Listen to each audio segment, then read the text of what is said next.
narrative of grievance and entitlement. We have never believed that I am doing poorly because you are doing well. We have never been jealous of one another and never envious of each other's successes.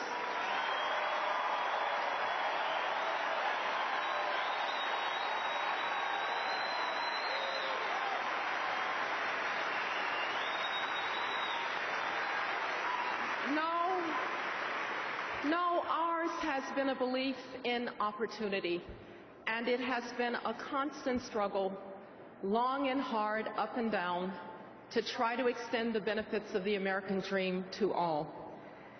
But that American ideal is indeed endangered today. There is no country, no, not even a rising China, that can do more harm to us than we can do to ourselves if we do not do the hard work before us here at home.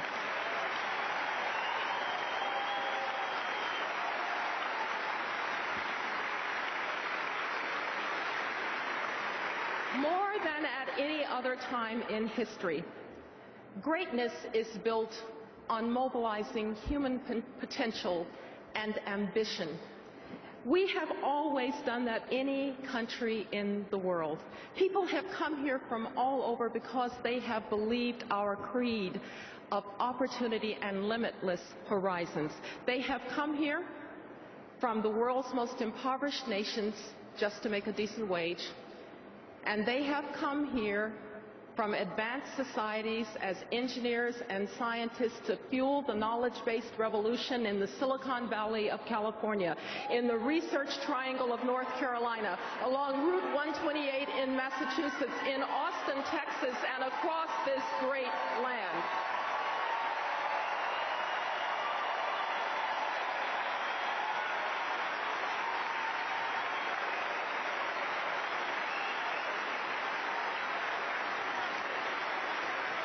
We must continue to welcome the world's most ambitious people to be a part of us. In that way, we stay young and optimistic and determined. We need immigration laws that protect our borders, meet our economic needs, and yet show that we are a compassionate nation of immigrants.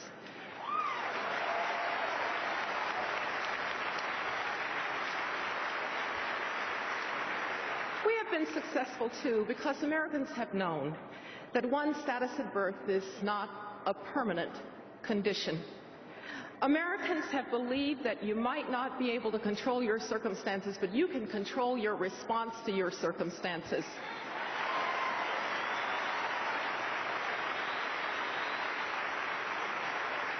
And your greatest ally in controlling your response to your circumstances has been a quality education.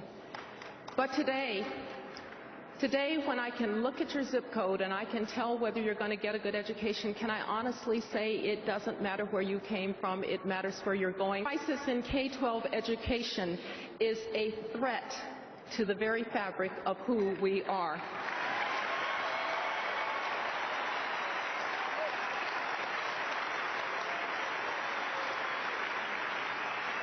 My mom was a teacher. I respect the profession. We need great teachers, not poor ones and not mediocre ones.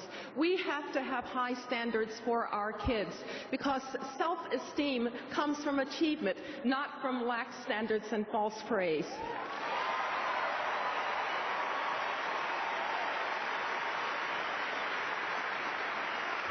And we need to give parents greater choice, particularly poor parents whose kids, very often minorities, are trapped in failing neighborhood schools. This is the civil rights issue of our day.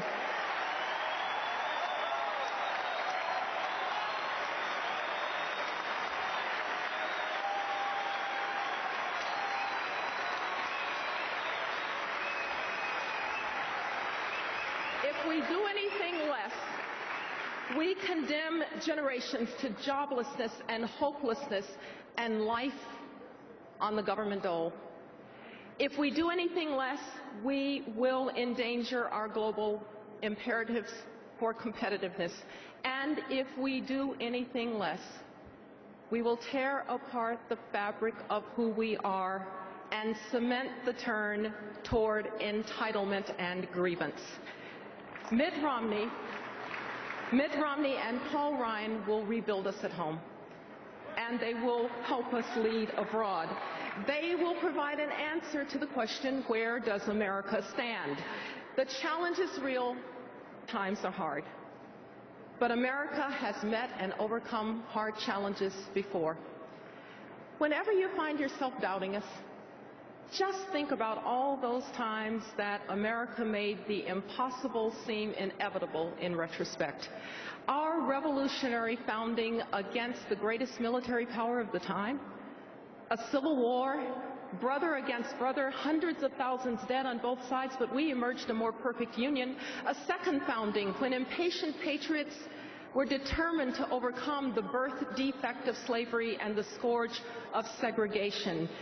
A long struggle against communism, with the Soviet Union eventually in collapse and Europe whole, free, and at peace.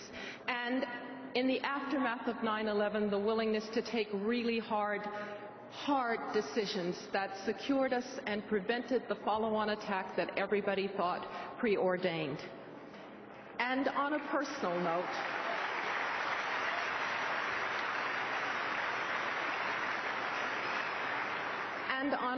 note, a little girl grows up in Jim Crow Birmingham, the segregated city of the South, where her parents can't take her to a movie theater or to a restaurant.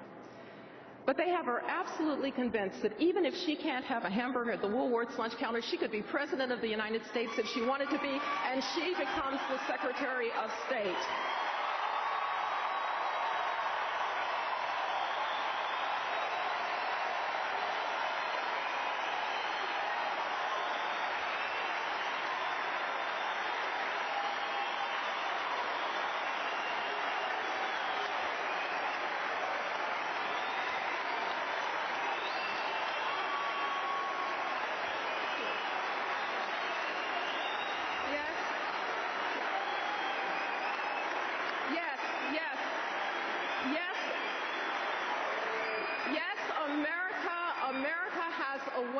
Of making the impossible seem inevitable in retrospect, but we know it was never inevitable. It took leadership, and it took courage, and it took belief in our values. Mitt Romney and Paul Ryan have the integrity and the experience and the vision to lead us. They know who we are. They know who we want to be. They know who we are in the world and what we offer. That is why this is a moment and an election of consequence, because it just has to be that the freest and most compassionate country on the face of the earth will continue to be the most powerful and a beacon for prosperity and liberty across the world. God bless you, and God bless this extraordinary country, this exceptional country, the United States of America.